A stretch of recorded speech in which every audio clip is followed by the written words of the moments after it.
I've always been interested in images that evoke melancholic and nostalgic feelings in me.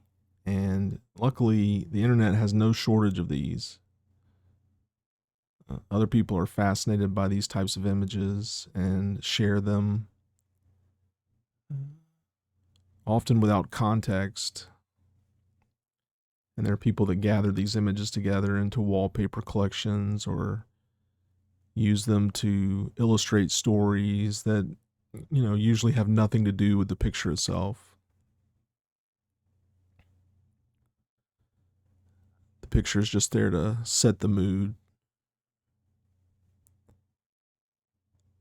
And these images are usually shared without much context. And honestly, that tends to add to the mystique and make the feelings that it stirs up all the stronger.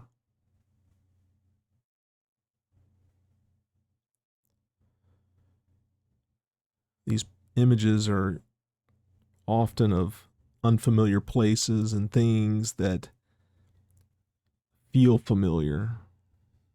Even though we don't know them, we know things that are similar to them. And that's enough to trigger a wave of nostalgia and melancholy. Some examples might be, seeing an old broken down truck in the middle of a field, or a road at night shrouded in fog, or maybe just the hallway of a quiet and empty building. And these images, they tend to have a common theme, and that is they're showing something that's in a transitory state. If a place could hold its breath, or if it could fall asleep, that's what we're witnessing. This space built for people that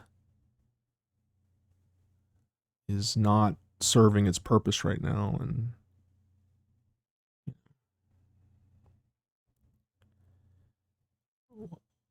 one term for these types of images, or maybe I should say one genre of these types of images, are a thing called liminal spaces. Liminal comes from the Latin word that means threshold or the boundary. And these images often depict like a path that our mind can follow. Maybe it's a hallway with a half open door at the end of it. Or an abandoned subway station, and we wonder, how does it connect to the rest of the underground? Where does the tracks lead? These images seem kind of dreary and a little bit scary. And at the same time, they can feel comfortable and almost like they're welcoming us in to explore them.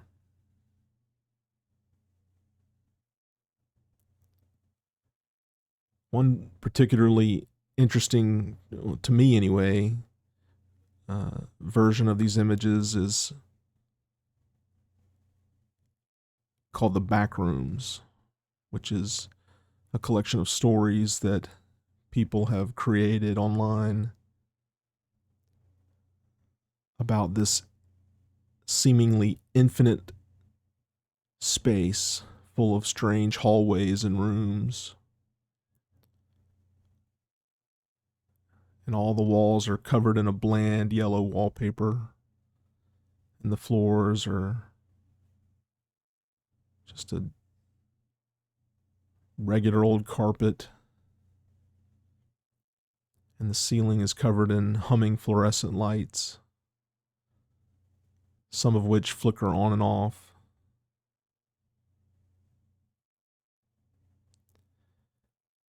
The Backrooms originated from a photo taken of a store that was being renovated.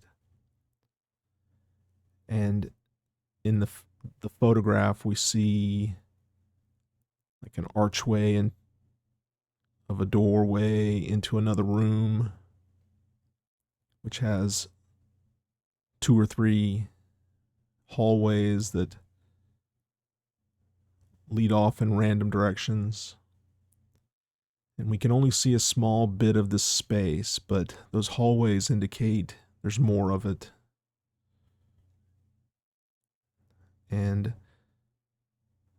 at some point, someone wrote a little short 1-paragraph horror story to accompany it, which warns us not to fall into it. I guess we don't, as you'll learn, we don't really have a choice, but it warns us what will happen if we fall into it and what we might find in it. And people took that concept and sort of ran with it and added on to it.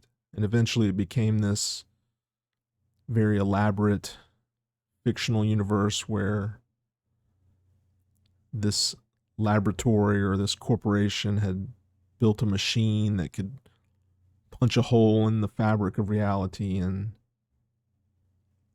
create a wormhole or a dimensional gate into the Backrooms.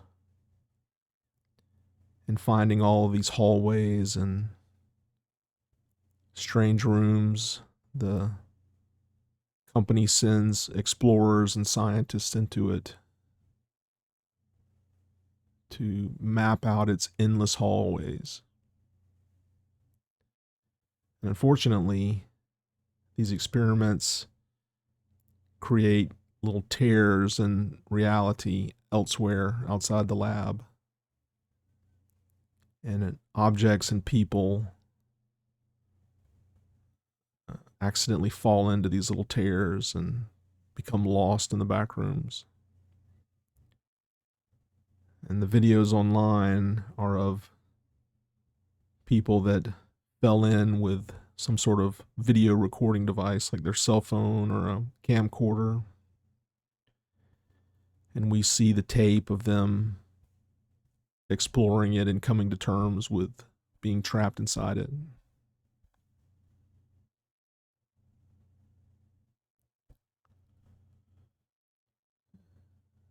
And there are many ways to get into the Backrooms. They're probably the 2 most prominent ways. The first of which is something called no clipping. And this is a term from 3D computer graphics and video games where 2 polygons pass through each other somehow. Often a error, although it can be a cheat code too, something that gives you an advantage in the game. But I'm sure a lot of people have experienced where you might stand next to a wall in a game and crouch and jump and angle yourself just right, and you can see through the wall and see kind of into this void that the geometry of the game doesn't account for. You can see things you're not meant to see. You know, the second main way to get into the Backrooms would be through a strange door or hallway that appears somewhere, and a curious person might wander in and explore for a bit, and then upon returning to the entrance, they discover to their horror that it's vanished, and they have to find another way out, or maybe they're just doomed.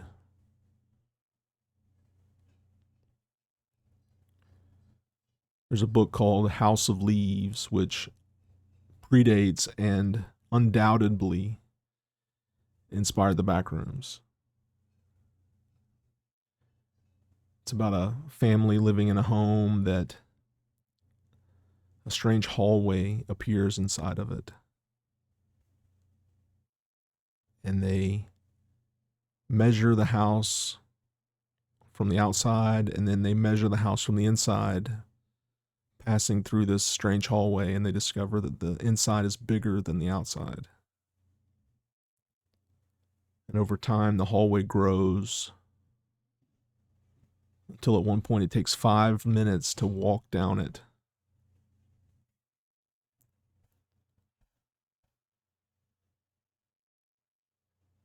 And this long hallway begins to branch out in different directions, spawning new paths, new hallways that go deeper and deeper into this labyrinthine structure. And eventually the family just becomes so unnerved by this thing that they flee the place. And other curious, explorers come in to try and solve it and figure out what's happening. It definitely reminds me of the Greek myth of the labyrinth, where the king has like a deformed and monstrous son, and he hires this brilliant engineer to construct a maze, and he puts his son inside the maze. And then he sends young people into the maze as sacrifices. And this continues for a long time until one day the hero arrives, and he's clever. He has a ball of string and ties one end to the gate, the entrance. And using that, he's able to navigate the maze and escape.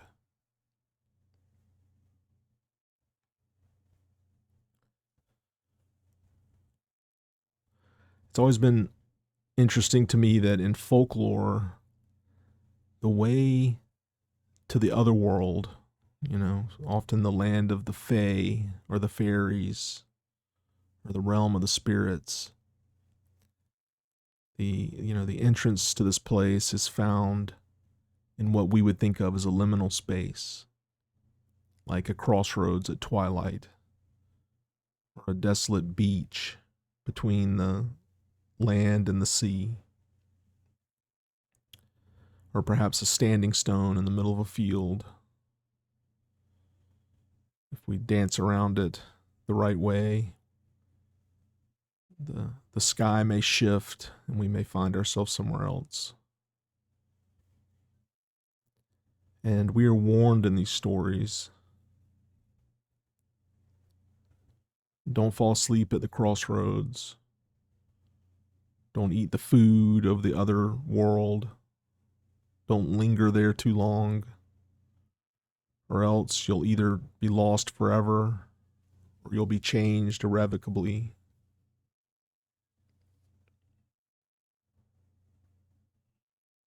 In a way, the Backrooms are a continuation of this exact same mythology, except the unfamiliar skies and landscapes of the other world are replaced with an endless office building maze.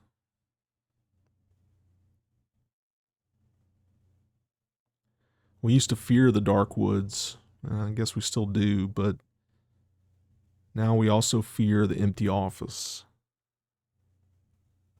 If you've ever been to your office and kind of picked up your step because it's so quiet and unsettling, you probably know what I'm talking about. I think that the true horror behind the Backrooms isn't that there's a monster in it that's going to chase you into a dead end and eat you. The true horror is the fear of being forgotten,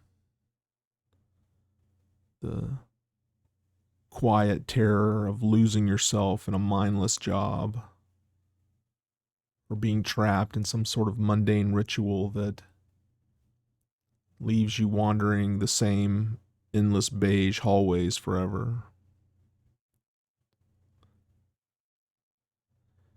And despite that, some of us still want to visit that place.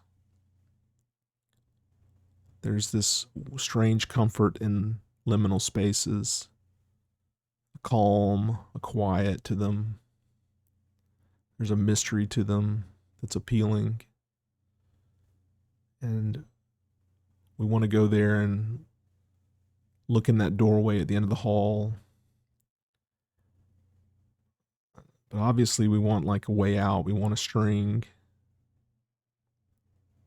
In some of the Backrooms videos, the scientists lay down some sort of floor tape that has arrows on it that marks their way home, just like the string used to escape the labyrinth.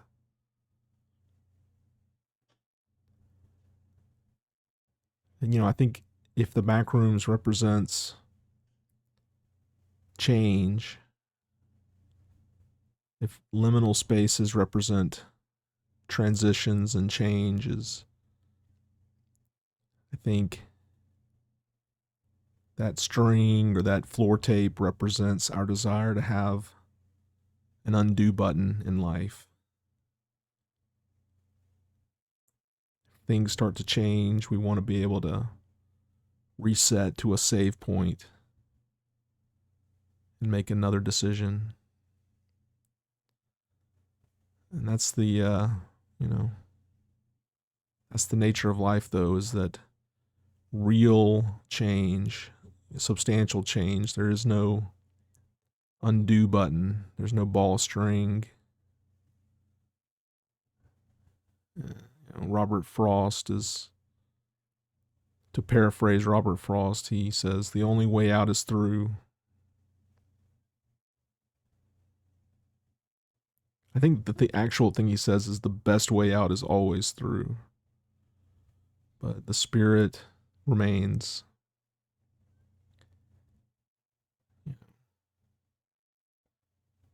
The trip to the threshold is a major important part of the change. And stepping over the threshold is the moment we do change. And then everything comes after is learning to deal with that change. Whether it's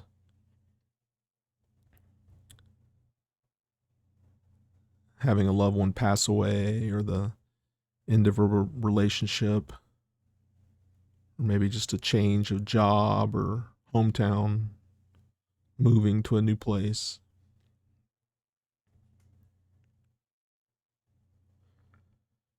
The changes that are the most real, we have to go through them. We have to experience every step.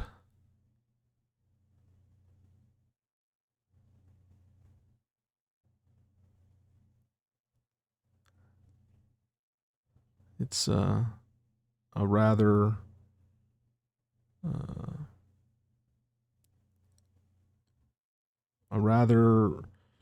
harsh but firm and ultimately comforting truth that in the human experience, anything worth doing is going to be hard.